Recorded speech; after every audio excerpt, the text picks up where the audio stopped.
I'm gonna start out by saying this is probably something I should apologize for. I should, but I'm not going to. My reasons for this are justified, and you'll probably agree with me too once you've read what I have to say. Now, don't roll your eyes and assume this is another story where I'm passing along the monster from my own head into yours. It's really very simple.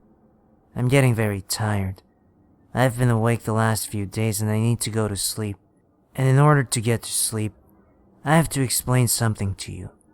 Not some vague, undefined you, but you, the person reading the story. The very literal and very real you. I need your help. And you're gonna help me by continuing to read this. I've been giving some thought to monster stories and stumbled across something that I find interesting. What are arguably the most common themes in monster stories? Darkness and light. The monsters find you in the darkness. They lurk in the darkness. They live and breed in the darkness. The darkness is their element. It allows them to hunt us down. Sure, most of these stories are just jokes and scary stories written for the sake of reading in the dark, but a few of them are real.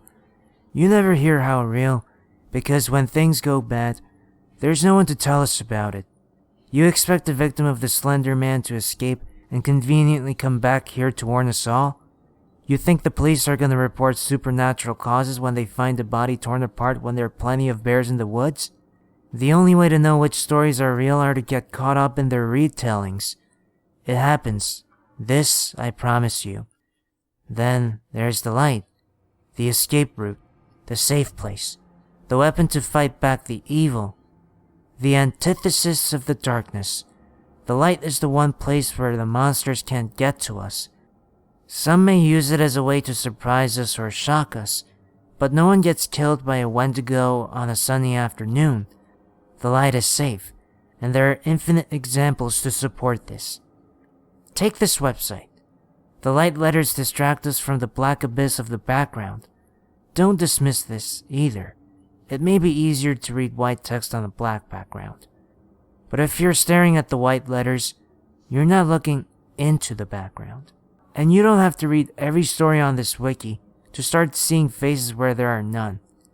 I can't prove that things are looking out as you read this, but just take comfort knowing that if they were, you are looking at the white text instead. Do me a favor and uncurl your legs. Sit comfortably, lean in a little bit. You're still shaken from your last story. Maybe you're cold. You're not afraid. You just really like making yourself as small as possible as you read. Well, don't do that. Trust me. You're safer if you're closer to the light of this screen. It's not just keeping the darkness at bay, but you'll see what I mean soon. And keep reading. So there's light and dark. You're wondering, what's the big deal? Am I gonna tell you to reread the letters of each line for a quick scare? Don't let your eyes wander. I didn't write anything. This isn't that kind of story.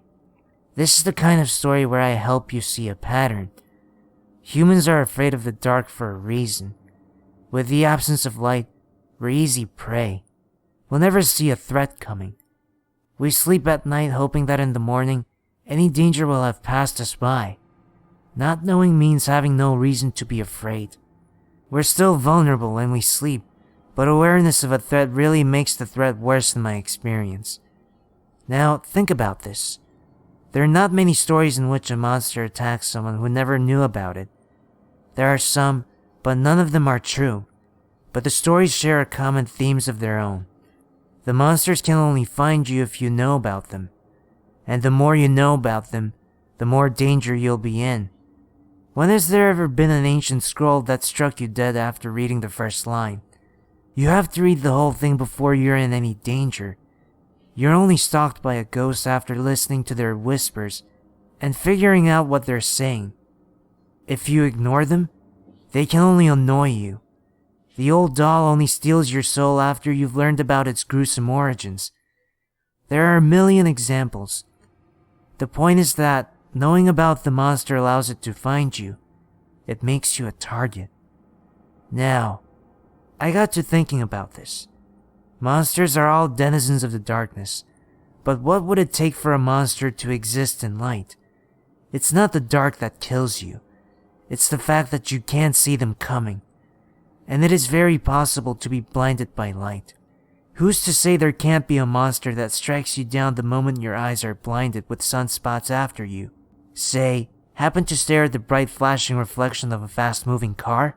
Or see the reflection of the sun in a distant window? Or stare at a light bulb? Monsters rarely attack from the side, or even from the back. They like it when you know they're there. They come from the front, so you can see their twisted form before you die. And for that, you have to be unable to see them. There's another common element. Monsters are fast. They can be slow when they want to, but they're generally very quick. It could be a coincidence that so many are bony, thin, and limber, or it could be an advantageous design. Fast monsters hunt, and fat, if any, monsters have to trap. If our light monster was real, it would have to be fast, and difficult to see. Camouflage is easy in the dark, but in the daytime, what would a monster of the light look like? I felt that natural colors would be the most likely. Invisibility doesn't seem plausible, even by monster standards, and the chameleon effect wouldn't work at high speeds. If you got a good look at a light monster, I bet it would be tan, and very, very thin, like a stick bug. Now, you're probably not interested in my brainstorming, or maybe you are. I don't care which is true. I just need you to keep reading a little bit longer. You're not in danger, and nothing is on its way to your house. If it is, it's probably something you already did, not me. Trust me, we're nearly there, and I'm very tired.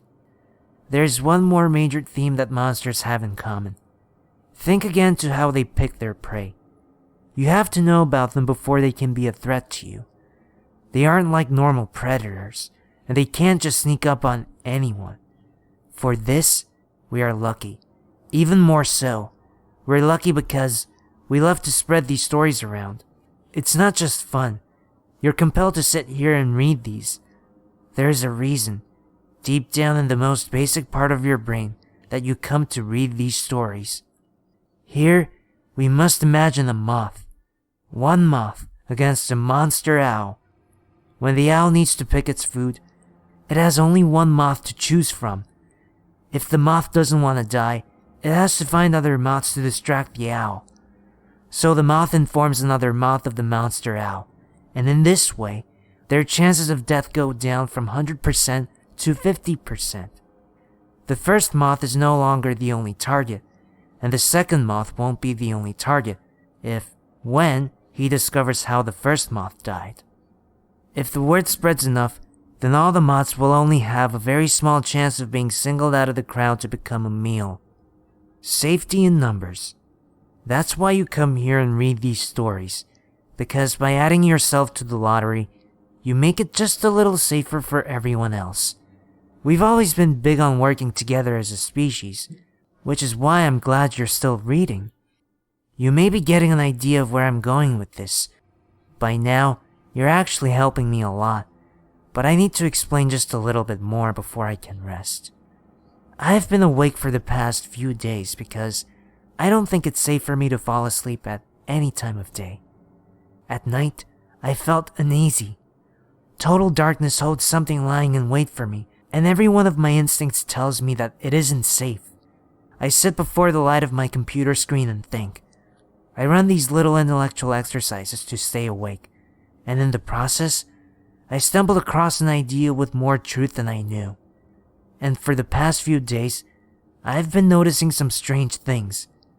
Fast blurs of motion in the side of my vision, too fast to follow. I don't think I'm meant to see them, and I think I know I see them anyway. Any predator that becomes too efficient faces extinction. If the owl eats all the moths, it'll starve. Hell, the only reason Ebola hasn't become a global threat is because it kills its victims too quickly for them to spread the virus very far. So our efficient predator no longer has a pool of prey to choose from. Anytime new prey is discovered, it is killed before it can spread the word to others. The predator is weak, and it's getting desperate. It can't keep up like it used to, but it is still very hungry. So I think now you can guess why I should apologize here, but I don't think I'm doing anything that I'm not meant to. You can't develop many defenses against a truly efficient predator, even though we've tried. We're fast, we're strong, and we're smart. The only thing the moth can do is increase the size of his flock as much as possible, and hope probability does not show him favor. And right now, I am part of a very small flock. But I think by now, you know enough. My chances should be going down now, or going up, depending on how you look at it. I'm gonna take my chances and get some sleep. It's getting bright outside, but if I rest up now, I can make it through another night safely. You shouldn't need to worry anyways, but if you see things in the corner of your eyes, then I'd suggest you try not to look at anything too bright. You don't want to be blinded by sunspots before you can spread the word and make the group a little bigger. See you in the evening, I hope. Oh, just in case you get the chance, let me know what color it is.